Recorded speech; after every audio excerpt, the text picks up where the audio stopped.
सबसे पहले हम बात करेंगे मंदिर के अद्भुत निर्माण की कथा। पशुपतिनाथ मंदिर का निर्माण कैसे हुआ, इस प्रश्न का उत्तर अनेक पौराणिक कथाओं के माध्यम से मिलता है।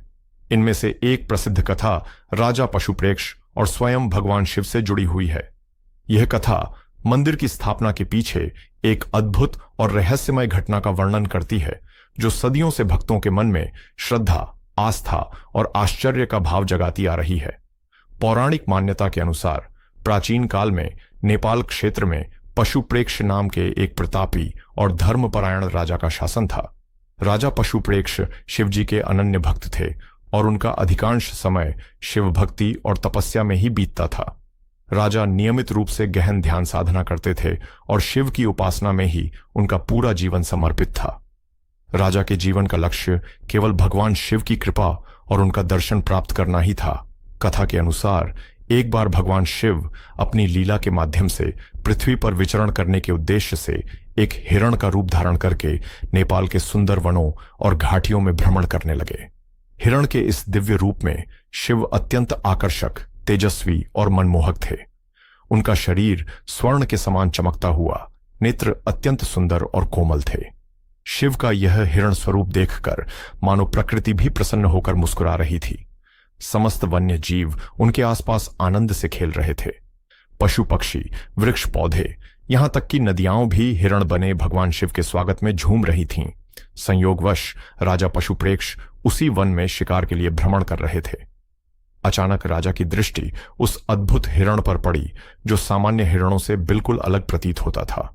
राजा हिरण के उस दिव्य तेज और अनोखे सौंदर्य से इतने आकर्षित हुए कि वह उसकी ओर खींचे चले गए। राजा के मन में तुरंत ही यह अनुभूति हुई कि यह कोई सामान्य जीव नहीं हो सकता। राजा का मन और आत्मा गहरी भक्ति से भर गया। उन्होंने अपने भीतर शिव की उपस्थिति का स्पष्ट आभास किया और तुरंत समझ गए कि यह हिरण कोई और नहीं, स्वयं भगवान शिव हैं, जो पृथ्वी पर लीला कर रहे हैं।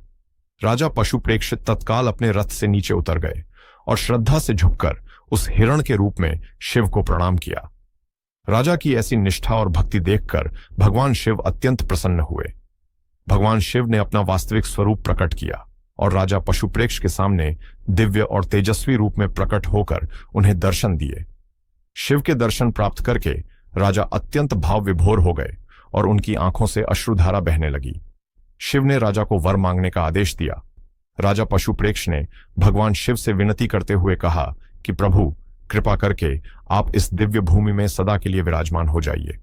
मेरी इच्छा है कि आपके इस अद्भुत और कल्याणकारी स्वरूप का आशीर्वाद इस क्षेत्र के सभी प्राणियों को हमेशा मिलता रहे। राजा ने शिव से यह भी कहा कि आप जिस हिरण स्वरूप में यहां प्रकट हुए, वही स्वरूप सदा के लिए इस क्षेत्र को पावन और पवित्र बनाता रहे। सदा के लिए इस क्षेत्र को पावन और पवित्र बनाता रहे। भगवान शिव राजा पशुप्रेक्ष की इस सरल और निश्चल भक्ति से अत्यंत प्रसन्न हुए और उन्होंने आशीर्वाद देते हुए कहा कि हे राजा, तुम्हारी इच्छा अवश्य पूरी होगी। मैं स्वयं इस पावन भूमि पर सदा के लिए शिवलिंग के रूप में विराजमान हो जाऊंगा। जो भी भक्त यहां आएगा, उसे धर्म, अर्थ, काम और मोक्ष सभी पुरुषार्थों की प्राप्ति होगी और यह स्थान पशुपतिनाथ के नाम से प्रसिद्ध होगा, अर्थात सभी प्राणियों के स्वामी का स्थान। भगवान शिव की इस दिव्य आज्ञा के अनुसार राजा पशुप्रेक्ष ने उसी पवित्र स्थल पर एक भव्य मंदिर का निर्माण करवाया। राजा ने शिव के वचन के अनुसार एक विशेष शिवलिंग स्थापित किया, जिसमें शिव के स्वरूप के 4 चेहरे चारों दिशाओं में उन्मुख थे। शिव के पंचमुखी स्वरूप के पीछे राजा का यह उद्देश्य था कि भगवान शिव की दृष्टि और कृपा संसार की समस्त दिशाओं में समान रूप से प्रवाहित होती रहे। राजा पशुप्रेक्ष द्वारा स्थापित यह शिवलिंग मुखलिंग के नाम से विख्यात हुआ। शिव के 4 मुख धर्म, अर्थ, काम और मोक्ष का प्रतीक बने और 5वां अदृश्य मुख ब्रह्म स्वरूप बनकर संपूर्ण सृष्टि का प्रतीक बना। मंदिर के इस निर्माण से इस क्षेत्र की पावनता, आध्यात्मिक ऊर्जा और महत्ता अत्यधिक बढ़ गई। धीरे धीरे यह मंदिर न केवल नेपाल बल्कि भारत सहित पूरे विश्व के शिव भक्तों का पवित्र तीर्थ स्थल बन गया। राजा पशुप्रेक्ष ने अपने जीवन के अंतिम क्षणों तक शिव की भक्ति और सेवा की। मंदिर के निर्माण और शिव की स्थापना के पश्चात राजा ने शेष जीवन यहीं भगवान शिव के चरणों में बिताया। उनके बाद आने वाले राजाओं ने भी इस मंदिर की रक्षा की और लगातार इसका विस्तार और सौंदर्यीकरण करते रहे। समय के साथ पशुपतिनाथ मंदिर का स्वरूप अत्यंत भव्य और विशाल हो गया और इसका महत्व केवल धार्मिक स्थल के रूप में ही नहीं बल्कि सांस्कृतिक और ऐतिहासिक स्थल के रूप में भी स्थापित हो गया। इस प्रकार पशुपतिनाथ मंदिर के निर्माण की यह अद्भुत कथा शिव के अद्भुत स्वरूप, भक्त पशु प्रेक्ष के प्रेम, आस्था और समर्पण का अद्भुत उदाहरण है। दोस्तों, अब हम बात करेंगे शिवलिंग के 4 मुख्य रहस्य के बारे में। पशुपतिनाथ मंदिर में स्थित शिवलिंग सामान्य शिवलिंगों से बिल्कुल अलग है।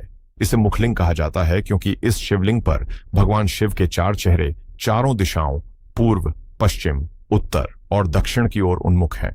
शिवजी के इन चेहरों का विशेष आध्यात्मिक और दार्शनिक महत्व है। प्रत्येक मुख किसी न किसी गुण, तत्व या पुरुषार्थ का प्रतिनिधित्व करता है।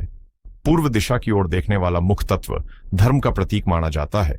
इसका अर्थ यह है कि धर्म ही जीवन का आधार है, जिसके बिना संसार की व्यवस्था असंभव है। धर्म का पालन करने से जीवन में स्थिरता, शांति और संतुलन आता है। दक्षिण दिशा की ओर उन्मुख शिव का मुख तत्व अर्थ का प्रतीक है, जो जीवन में भौतिक समृद्धि, आर्थिक संपन्नता और सांसारिक सफलता का प्रतीक है। यह चेहरा हमें बताता है कि जीवन को चलाने के लिए धन, संपदा और संसाधनों का उचित संचय भी आवश्यक है, परंतु अर्थ का अर्जन सदैव धर्म के अनुसार और न्याय संगत होना चाहिए। धन का उपयोग धर्म के संरक्षण, परोपकार और समाज कल्याण के कार्यों में होना चाहिए। पश्चिम दिशा की तरफ देखने वाला चेहरा तत्व काम का प्रतिनिधित्व करता है। यह जीवन में इच्छाओं, मनोरथों और सांसारिक सुखों का प्रतीक है। काम का अर्थ केवल भौतिक सुख ही नहीं बल्कि सभी प्रकार की इच्छाओं और भावनाओं की पूर्ति है, परंतु यह चेहरा चेतावनी भी देता है कि इच्छाएं धर्म और अर्थ की मर्यादाओं के भीतर नियंत्रित रहनी चाहिए, नहीं तो मनुष्य पतन की ओर बढ़ सकता है। उत्तर दिशा की ओर उन्मुख चौथा मुख तत्व मोक्ष को दर्शाता है। मोक्ष का अर्थ है जीवन और मृत्यु के चक्र से मुक्त होकर आत्मा का परमात्मा में विलीन होना। यह सर्वोच्च पुरुषार्थ है जिसमें मनुष्य भौतिक सुखों और दुखों के बंधन से मुक्त होकर परम शांति और परम आनंद को प्राप्त करता है।